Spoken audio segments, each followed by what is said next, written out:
name is Harry, and I'm from London. Meghan Markle here.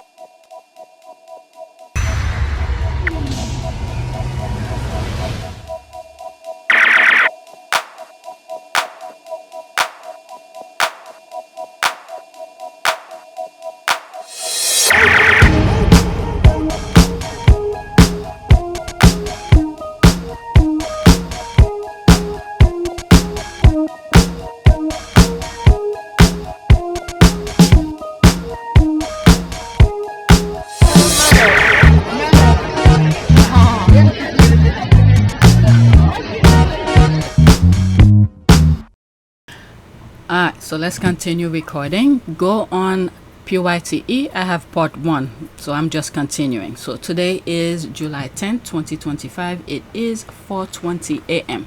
So let's go on Twitter.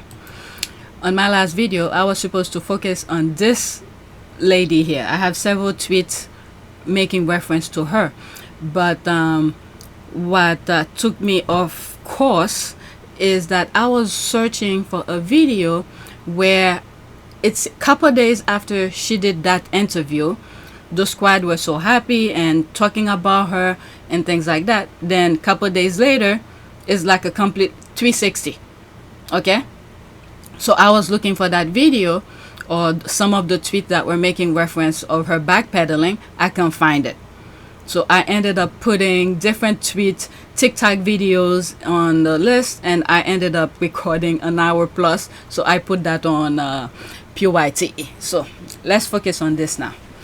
LOL, someone forgot to vet the guest and got caught in his own gotcha moment. Alright, so I played that on my last recording, but for the sake of this video, I'm gonna play it once. Okay, it's 3 minutes and 24 seconds. I have other tweets that's making reference to it, a lot of retweet of it. I'm not gonna play it again. I'm gonna play it once. This is it here. Listen. Say a lot of people are saying, you know, why does it matter? This is a recipe, and it's just based on her own homemade jam, but it does send out a message. People think they're buying into the illusion of something crafted by royal hands or formerly royal hands. It's not quite as it seemed. Well, that's the thing. I don't think this is the gotcha moment that the press are hoping for. This is actually industry standard. To meet demand, she obviously has to outsource where it's manufactured. She can't set up a production line in her kitchen. But as I said, this is complete industry standard. If you look at Martha Stewart, she's had a whole career on building homemade products, food products, and also homeware products. And they're all manufactured in Pennsylvania while she lives in New York. So I don't see her anytime soon setting up a production line in her New York kitchen to meet demand. And even if you look at the Windsor Strawberry Reserve that's being sold on the Windsor website, that's not made in Windsor. Believe it or not, it's made elsewhere in factories around the UK. So yeah, this isn't the gotcha moment that people are hoping for. It's actually just a smart business move, really. And if she wants to be able to meet demand this time round and not sell out within a half an hour like she did the last time, this is the only way to do it. Well, you're being very charitable there, but what about the carbon footprint? Here's a couple that fly to the Google climate change conference, stand there barefoot, having flown on a private jet, and they're flying jam 2,000 miles across America. You're not telling me they could make that jam a little bit nearer to their Hollywood estate? This is so fucking stupid. I mean, when people are buying her gem from different part of the country, so far I don't know if she's selling internationally, but I think it's only in the US. So someone, let's say, who lives, let's say for instance, it was made in California. So someone from Florida wants to buy it. How the hell you gonna get that to them? Okay, don't you have to ship it to them and things like these people are freaking ridiculous. But let's continue listening to her. Well, the carbon footprint is actually every single business out there. If you look at all the businesses, large companies, all the ones that we know today, they all use manufacturing plants that aren't in the location where the product was created. So it's just industry standard. It happens. If we're looking at Meghan Markle with this fine tooth comb, that means we have to open it up and look at absolutely every single massive business in the world and ask, why are you producing it so far away from home? Shouldn't this be produced in your kitchen? What about the carbon footprint? Do you know, it can't be one rule for Meghan and then other rule for other global businesses. Well, I think perhaps it can, because How? if you're sanctimonious about people's everyday carbon consumption, about we should all cut down on holidays, we should all be lean, green and clean, and then you're flying jam jars 2,000 miles. I think God. those with glass houses or glass jam jars shouldn't throw stones. Well, are you going to look into the carbon footprint of the Windsor Strawberry Reserve that is made elsewhere in the UK? We're flying that around the world. Lots of Americans buy that. More Americans buy that than people in the UK. So are we going to ask the Windsors what's going on there? Are they offsetting their carbon footprint? Do you work for Alan? Do you work for for Meghan Markle? No, I don't. But what I am is a journalist, and I'm fair. Just because you're talking positive, common sense. This is just basic common sense things she's saying here. All of a sudden, are you working for them? What the hell? These people are freaking ridiculous. They really want you to take your brain out of your head, put it in the garbage, and just listen to their BS and spit the same BS back to them. What the hell? This is just basic common sense thing. But let's continue. And I like unbiased reporting, so that's what I base my reporting on. And I think that actually all the reporting on Meghan Markle has been very biased. There. Alright, let's pause this. This part had me cackling. The stuttering when he failed to get negative reporting on Meghan Sussex. Let's see which part she chose. 19 seconds. Do you work for Alan? Do you work for Meghan Markle? No, I don't. But what I am is a journalist, and I'm fair. And I like... So that's that part here. Some decisions don't need advice. Okay, so this is an ad. Let's see here. I don't even waste time blacking GB. I just scroll on by. But every once in a while, I get a gem like this. That makes me stop, look, have a good laugh, then go back to minding my business. Let's pause that. You just know someone had a Bill O'Reilly crash out the moment cameras turn off. Okay, LOL. That's the person, the journalist, is a proper journalist. She remained professional, stating facts, and that biased man was fuming and how disrespectful of a proper journalist suggesting she works for Meghan because she then joined Let's aimlessly attack Meghan and have different standard for her. Alright, she wiped the floor with him. Like, these were the positive comments we were seeing, and then couple days later, and the squad were upset that this is the thing here. I wanted to look for that those tweets to sort of have an idea what did she do that the squad were upset with her now. And some people were saying that this is why I don't follow many of these people, even though they say something nice now, and then next thing you know, they talking negative about Meghan. Alright, the way she gracefully ate his ass up, he was flushed. So if you are just fair and present facts without bias, that means you are working for Meghan. What? By that logic, they are working for the Windsors. Well, of course they are. Look at his face, poor thing. He looks deflated. And he thinks Meghan cares a hoot about his wash-up down hater. Alright, so after this, that's it. They call Meghan insufferable, but these media clowns are the insufferable ones. Okay, good on the journalist, the lady, to shut that idiot down. That man is not fit to call himself a journalist. Biased, prejudiced prick. They simply hate that Meghan, as ever, is succeeding over the Windsors, the Duchy, and whatever other brands and products they have.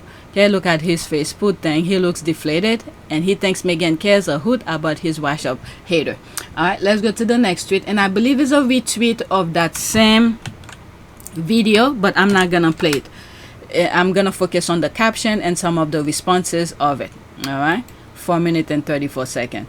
Okay, ate him the F up. All right, so that's the caption. Ate him the F up. She never put her fork down. She just kept eating. LOL. That's an ad. Let's put, oh my god. This is an underwear. Chew him up and spat him clean out. Man had his damn mouth wide open and lips flapping like a fish out of water, and not one damn word came out. That's how you shut the fools down. Okay, she wiped the floor with him. There's a laugh here. You can almost see the skid mark. This is disgusting. I don't even want to share it. I'm laughing at this GIF. She wants to be able to meet demand. That should be easy. It's zero. This is what grasping at straw looks and sounds like. She never claimed to homemade. Okay, she never claimed to homemade every single jar of her jam. Then after getting his ass handed to him, his only comeback is, "Do you work for Meghan?" Only to get ate the F up with the response, "Sir, got touch grass." Okay, it's not like Meghan. Okay, it's not like Meghan private jet every single item she sells. Yeah, she used UPS, at least by my order. It's both economical and has a lower carbon footprint since she uses the same mailing service like everyone else. The haters are digging so damn hard. You could see the moment he shit his pants. Okay, chew him up and spit him out. I love this GIF. Look. All right, that was beautiful. All right, let's go to the next tweet. Again, is another retweet, and I think it's the same video. I'm gonna focus on the caption and some of the responses. Okay, same thing. 3 minutes and 24 seconds. I'm not gonna play. Thank you to this lady for being fair, but this is the most unhinged rubbish I've ever seen, and GB News and their viewers aren't even embarrassed by it. She then made it in her kitchen. It's the best they can come up with. Alright. Let's see here. His next show should be Charles is not stomping on grapes with his swollen feet to make the royal family's rosé wine. Shock, ridiculous. There's that. Do you work for Meghan Markle? Was so pathetic that I actually felt second-hand embarrassment. How do they live with themselves? Okay, are they gonna question High Grove next? Let's see here. Other High Grove wines, the High Grove shop also offer wine like the... Okay, so I don't want to promote their stuff. If you know that about that thing, that's that. Racism and xenophobia in action. They wanted to sleep with those jaws, hoping to catch Meghan's scent on each bottle. Well done to that journalist. Great to finally see a journalist with integrity. As for the presenter, he's a disgrace, but new from GB News. Maybe he should present his ideas about how business is run to the Dragon Den. Okay, wait until they find out about the wine. Okay, the monarchy sells pink gin. The monarchy sells pink gin and its gift shop. Okay, the monarchy sells pink gin and its gift shops. Do people think they brew it at the Sandrium? There was a tweet that I came across with where the squad was saying even the fruits that they made the thing from come from somewhere in South America, I think. 100%, yep, they're best. That's the life here. We see how desperate they are. Alright, let's go to the next tweet. Again, is a retweet of the same video, but I'm not gonna play it. And I have one more of the retweet. Okay, amazing. What is her name? Her handlers. A real journalist who is not afraid to speak her unbiased, fair judgment and opinion. She has personal and professional integrity. Alright, she retweeted that. LOL, someone forgot to vet the guest and got caught in his own gotcha moment. Alright. This superbly professional, self-respecting journalist is, that's her name here. She tagged them, or tagged her. Her name handle is Ellen Coughlin. One credit, there's that. Thank you. She is effing idiot. Many things are produced in people's kitchen, but she's not talking about other people. She's making reference to Meghan. This was the topic about Meghan's jam. So Meghan did not make her jam in her kitchen. So who cares if other people make it on in their kitchen? That's a different story here. Okay. She is an effing idiot. Many things are produced in people's kitchen to start with, and then factory produced is because of demand. So was that he? I don't know what that means. Emphasizing how she upheld journalism with dignity, reporting objectively and based on facts. That's what a true info professional does, not seek alliances to discredit someone you dislike. Doing so breaks every ethical standard the professional demand, and she did exactly as it should be done. Okay, now she is what you call a real journalist. They won't invite her again. This tweet, they won't invite her again. She's too bright, too clued up, has no hate agenda and unbiased. GB News should be taking off the air. It's rare to see. I mean, there has to be a real shakeup, not just in the US or the UK, around the world, because this is the way that they're going, saying stupid things, and it's like they're dumbing down the population. It's unbelievable. And they did that. Well, the UK have been doing that for a very long time. I have a video where I spoke about that. It's been going for ages. But what they do here is that they spread it around the globe, the same way they did with colonialism. The UK is toxic. The UK is toxic. Like every day that I come up, I'm trying to... They keep on proving me right. The UK is where evil originated. And racism as such, as a philosophy, kicked in was as a direct reaction to the abolitionist movement. The abolitionist movement driven by some of the leading intellectuals of the day, as well as driven by hundreds of thousands of ordinary people in this kingdom who signed petitions after petitions and presented them to the House of Lords. When the abolition movement really kicked in from the 1780s onwards, the planters had to respond. And so this is where you get the most virulent imagery about brutal, pagan, bestial... But the media is a powerful force. ...black people in the literature and in the imagery. Cartoons portraying black people as licentious and depraved began to circulate. But the media is a powerful force. The anti-abolitionist Edward Long wrote, "The lower class women in England are remarkably fond of the blacks. In the course of a few generations more, the English blood will become so contaminated with this mixture as even to reach the middle and then the higher orders of the people. This is a venomous and dangerous ulcer that threatens to disperse its malignancy far and wide until every family catches infection from it." But the media is a powerful force. I find it hard to see who is the winner here. I mean, Prince Harry goading the press is only and forcing the press into humiliating payouts is not going to be particularly good for the Sussexes. And it's certainly not great for the press, which is on the hook. I think the total payouts for phone hacking and other illegal information gathering is up to $1 billion, and there are many, many more cases to try. So my point about all this is, I think we only have losers here, and it's in all our interests that we have a strong, vigorous, and honest press. And if it was strong, vigorous, and honest, I agree that the press would have reported more on the judgment, the Prince Harry judgment that came through on Friday, than it did. It was basically a broadcast story, far more than it was a print story. And of course, the print and broadcast are in competition, so you can sort of understand that. So my question is, who wins out of this? Has Prince Harry done the press lasting damage? Do you think that as a result of the judgment that went against Mirror Group newspapers, we're going to see some sort of state regulation of the press? I genuinely hope not. I don't want the press to be in the last chance saloon at all. I want to see newspapers thrive. This is my industry, and I think it's in all our interests that we have a thrive. And we've got the most wonderful newspapers in the world in this country. You read the newspapers in the States or in France, they're very dull. They're not entertaining at all. I think that we can have both a serious and an entertaining press.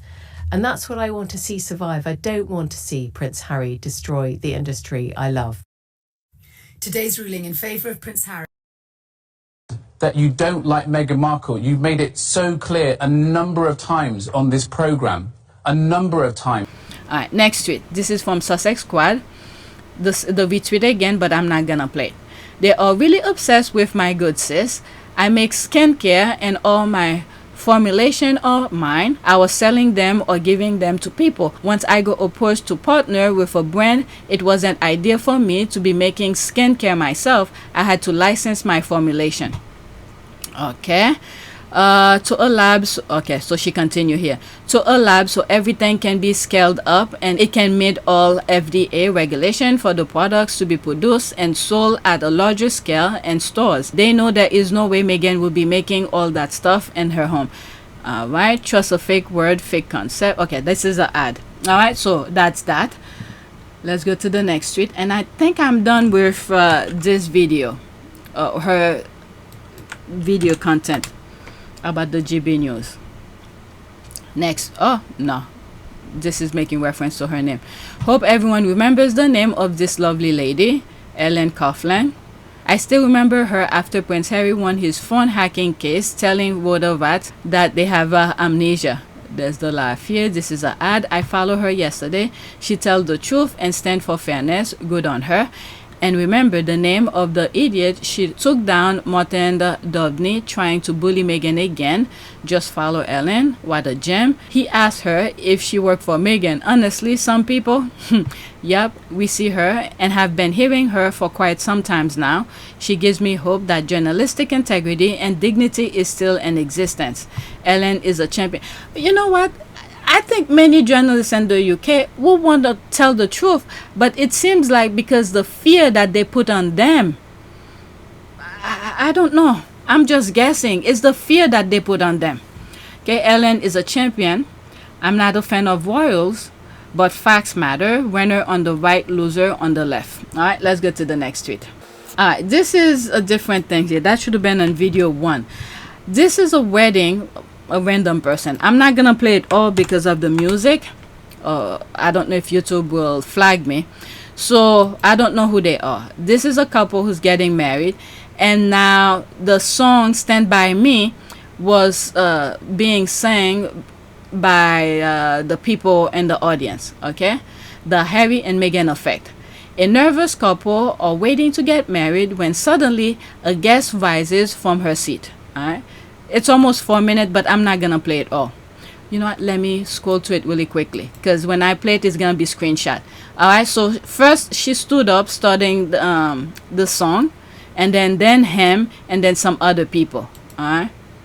All right. There's the groom and the bride. All right, and then the people who were singing move in front of the altar. There they are here. Continue the song. Okay, they're all singing "Stand By Me." Okay, so they're crying, tearing up, and things like that. All right, so let me just play a few seconds of it, but that'll be it.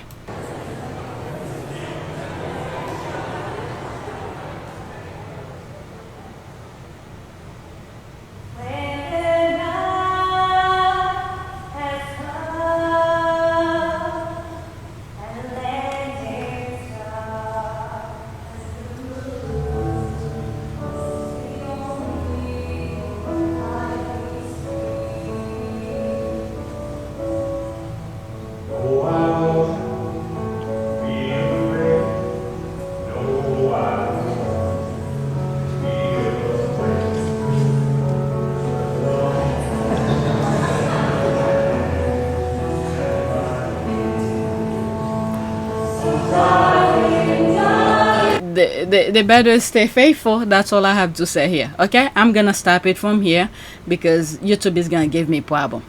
All right, let's go to the next tweet. This is completely different now. Politics. If you don't want to hear about politics, just stop now. Okay, I think it's US politics. Why did I put this here? Okay, blue state must stop sending out tax money to Washington. F them. In some old video on PYTE, where I spoke about some states, how they fund other states. So this person highlight some of the blue states that are prosperous, that pretty much keeping the country running, and then when they pay toward the federal tax, and their money goes to the red state, the ones that you don't see. Okay, these are the not the one that we're seeing here. The one that we don't see, or the one who's having problem right now. okay, with the Trump type of tariff or whatever rule of law he's putting. Okay, FYI, it's these blue states that generate 80% of the country's revenue. But when you go like in Mississippi, you know, those states down south, many of them are going broke because the rich that are living there are just taking money in. Like, I think there's a part, you know what, let me not mention it, but I sort of know a little bit about it, but not too much, where they're sending funds, the federal government is sending funds to black communities. The black communities never get it. Okay, so that's that. I think this is what I wanted to share with you. It was under, what was this about? We told you it's only going to get worse. We know why. ICE deploy tactical unit across US. What you need to know. All right, for the sake of this video, let's play it. It's only 26 seconds. Breaking just moments ago, NBC News reporting that ICE is preparing to deploy tactical units known as special response teams to 5 Democratic-run cities. Those cities, Seattle, Chicago, Philadelphia, Northern Virginia, and New York. It's not clear if these raids will begin immediately, but all special response teams in those areas have been told to be ready to deploy. Okay, and one of the videos that I did yesterday, where they went to Brooklyn, New York, and tried to detain some Haitians. Okay, I shared that video with you. Should I look for it for the sake of this video? Let me see if I could find it really quickly. Okay, so I was lucky enough to find it. That's because I retweeted it. Okay, so I pulled up on some Haitian and got beat up. All right, let me go through it really quickly because I still can't really play it properly. All right, they're detaining, trying to grab people, men, women. They look at this one. Let me show you.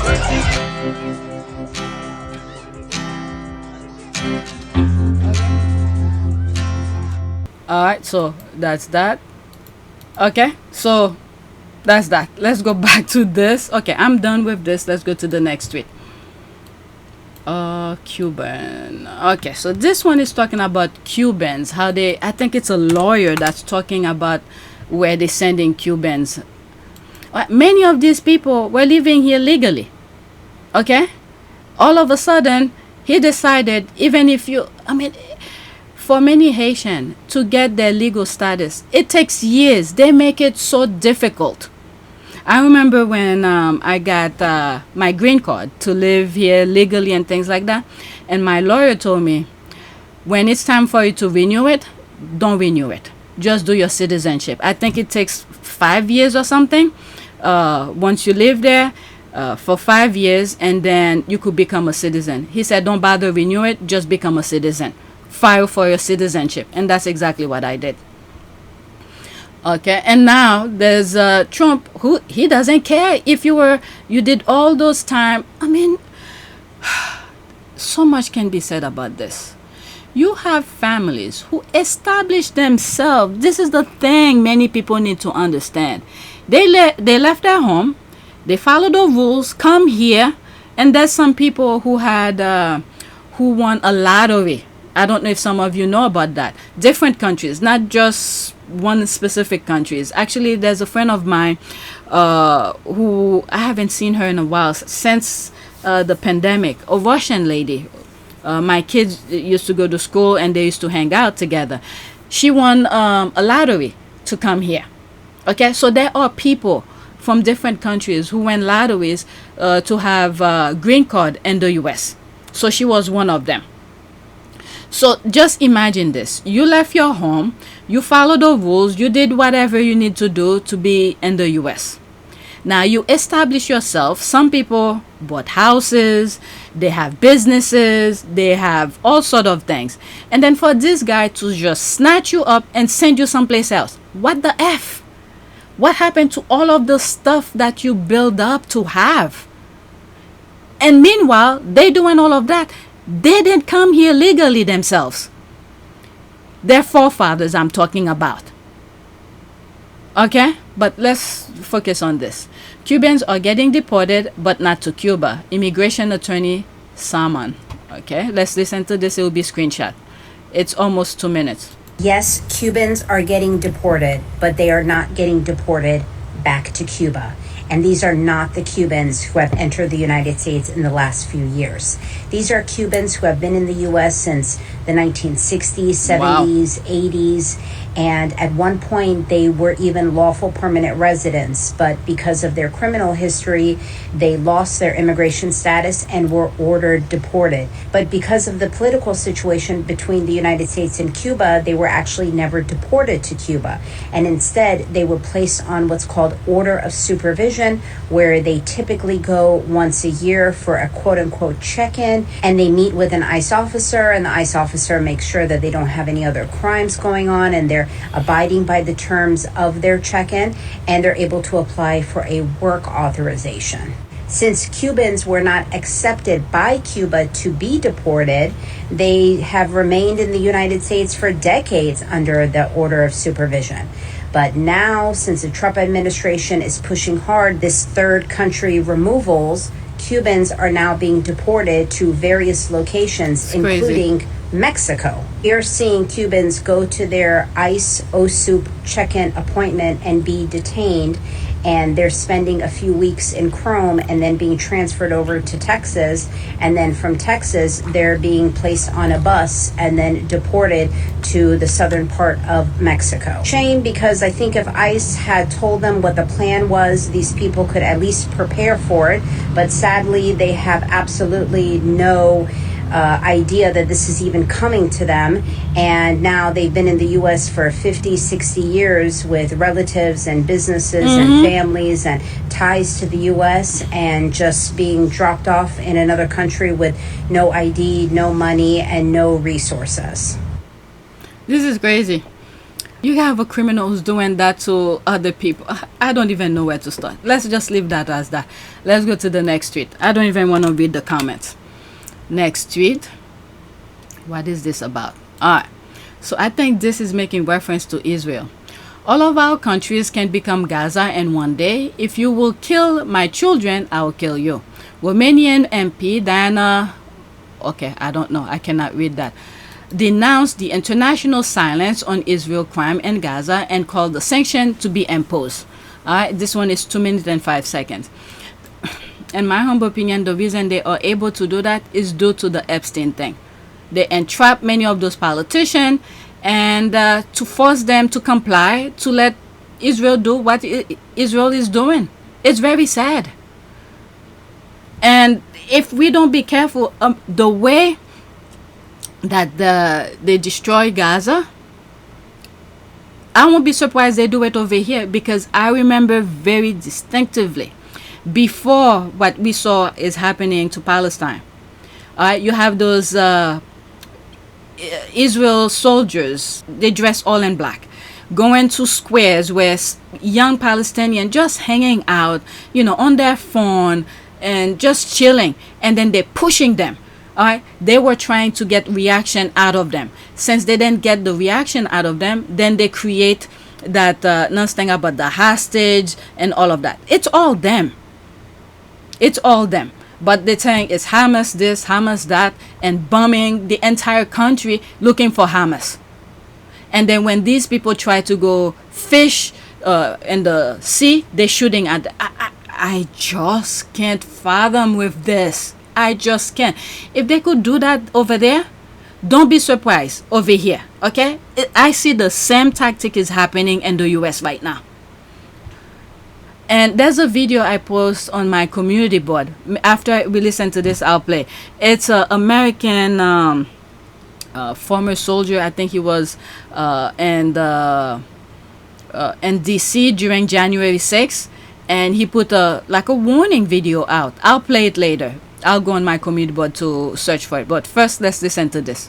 Excuse me, I'm a lawyer and I cannot be diplomatic. In fact, I will not be diplomatic at all. Because we are talking about diplomacy. We are talking about peace. We are talking about voting, reports, and laws for peace. But there in Palestine, they are killing people. They are killing children and women, thousands of children and women. Yes, I understand. Hamas killed 100 to 200 Israeli people. But for 2 years, Israel acts like a terrorist state. It's unbelievable how entire politics in the world can accept this kind of treatment. It's genocide, it's crimes against humanity. How can you stay to see how in 80 days they are starving, they are killing there, and nobody did a thing until China came and helped Palestinians in Gaza? All of our countries can become Gaza in one day. We are mothers. We have children. If you would kill my children, I would kill you. How can you stay here and we're talking about diplomacy?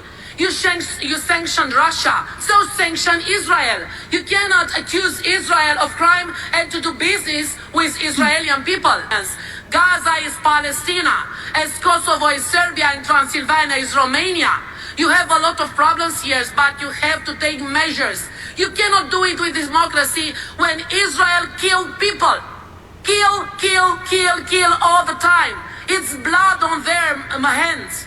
In Cyprus, there are 600,000 Israelis who are now in Cyprus and by the territory, the land of Cyprus. What shall we do? We do business, but we accuse Israel. Don't do that. No, this is genocide. Stop it.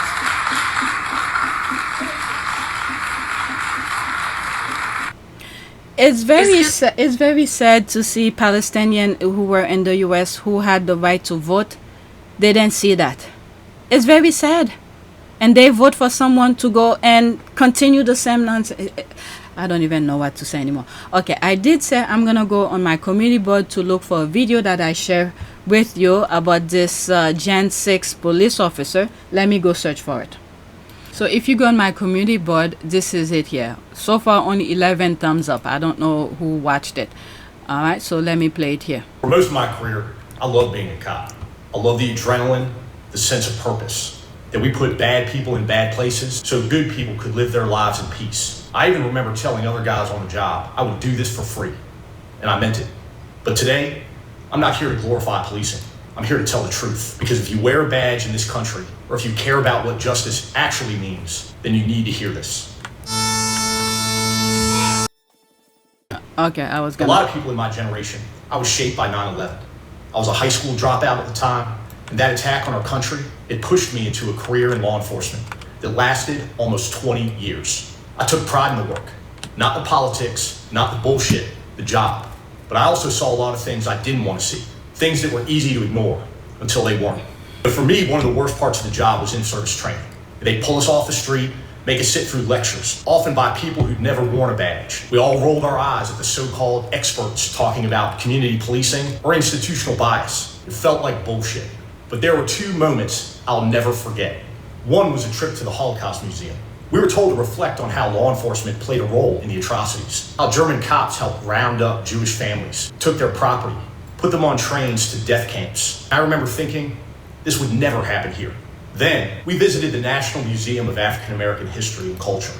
We learned how American police were once tasked with capturing runaway slaves, how we enforced Jim Crow laws, how cops stood on the wrong side of history, time and time again.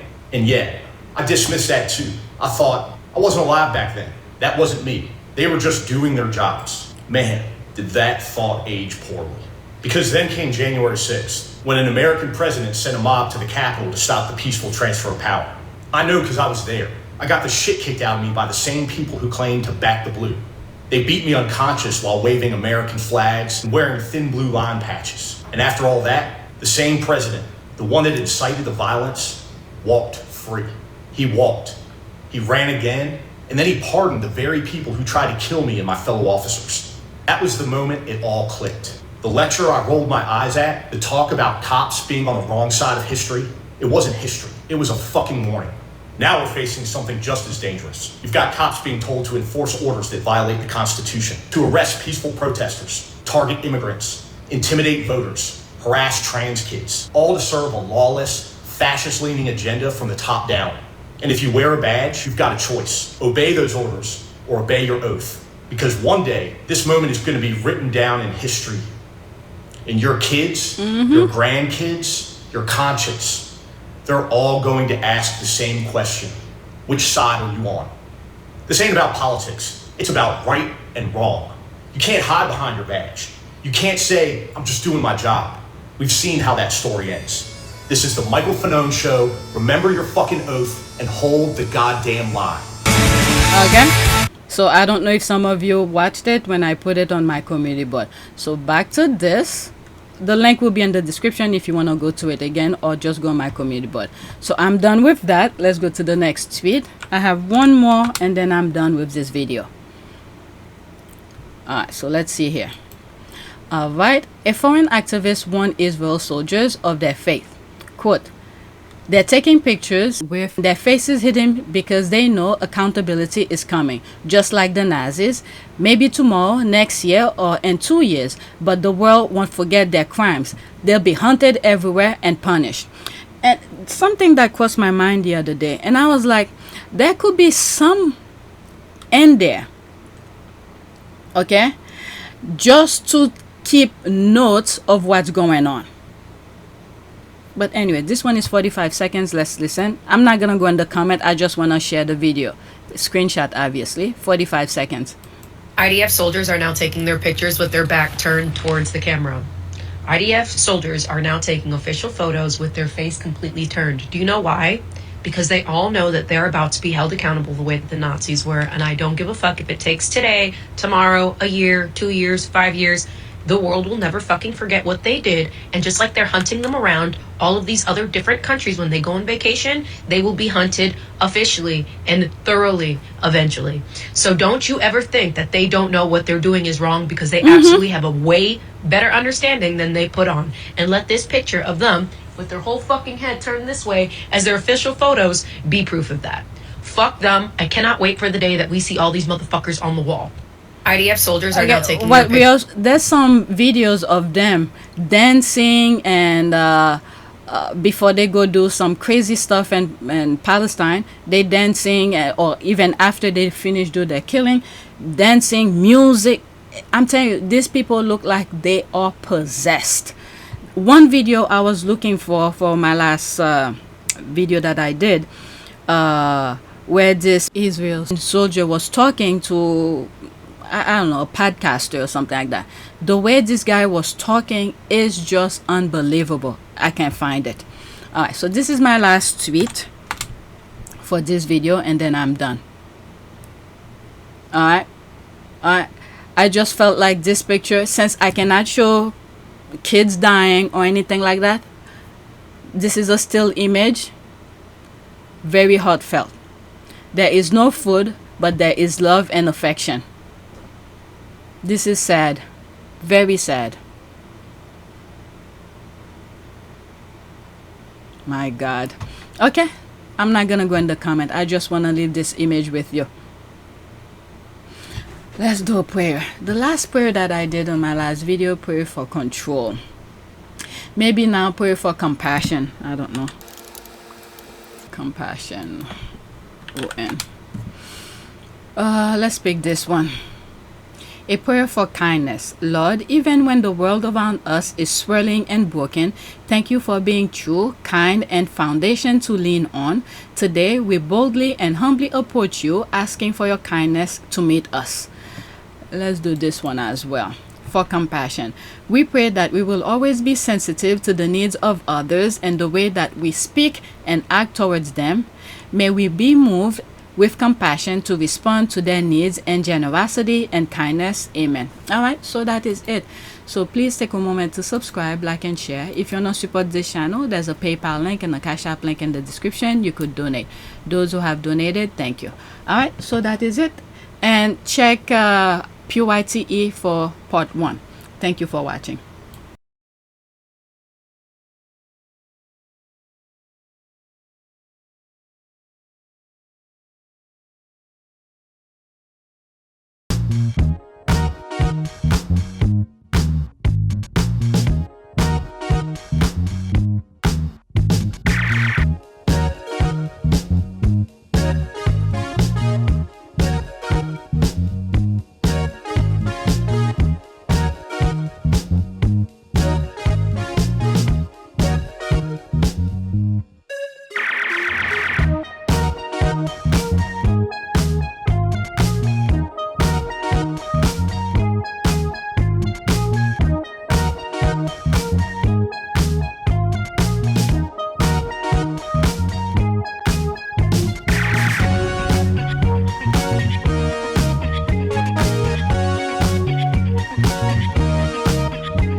Vanaka.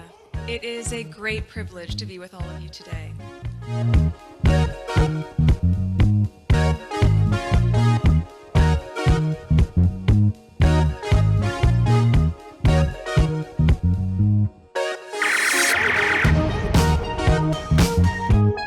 You know, we ask for forgiveness and please come back.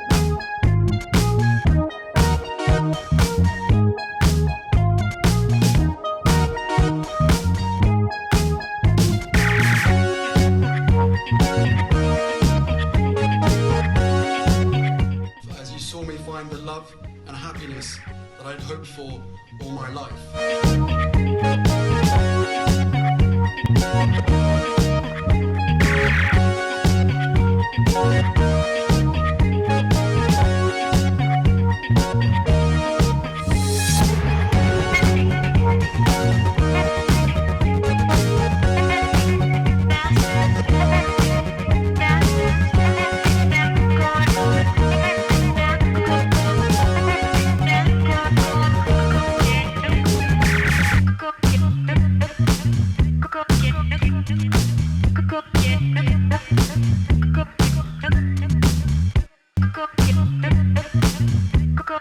You are all in this together. And if I may speak personally, we are all in this together. Because asking for help was one of the best decisions that I ever made. You will be continually amazed how life changes for the better